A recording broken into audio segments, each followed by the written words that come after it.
L'Écho des Chaudrons, c'est une suite non-suite de Écrivains publics, mon premier roman qui est devenu une série web jouée par Emmanuel Schwartz. Donc, on retrouve l'Écrivain public au cœur de la cuisine collective de Schlager Maisonneuve, qui fait face à deux monstres, si on veut. André Montmorency, oui, l'acteur, qui est ressuscité, qui n'est pas mort, comme Elvis, et sa mère qui débarque de Saint-Hyacinthe avec une certaine haine pour Montréal. Le Montréal bashing étant malheureusement une mode que j'aimerais bien voir passer. C'est d'abord un devoir de mémoire. J'ai promis à Joanne Fontaine que son personnage, Pauline, qui est une analphabète qui sort la tête hors de l'eau, lui survivrait. Donc, Pauline est aussi une des héroïnes de l'Écho des Chaudrons. Je voulais continuer le périple de l'écrivain public et aussi un devoir de mémoire. J'avais promis aux soins palliatifs à André Montmorency qui me dit un jour, fais quelque chose avec mes illustrations. Il y a une 25 illustrations d'André Montmorency à l'intérieur du roman. Et j'ai été plus loin, par contre, je l'ai même ressuscité. Alors, lui et Elvis sont très heureux.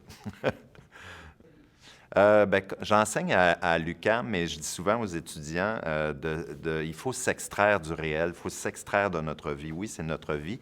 Fait que je donne la formule du un tiers, un tiers, un tiers. Donc, un tiers de faits vécus. Dans le réel, ça fait 4 ans que j'aide la cuisine collective de Schlager Maisonneuve, que j'écris des textes pour eux, pour les médias sociaux, le rapport annuel.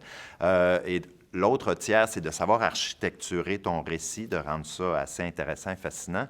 Et le dernier tiers, que je trouve très important dans notre époque déprimante, cynique, triste à l'os, c'est d'avoir de l'humour, de la compassion, une espèce de désir de mettre un peu de lumière et de soleil.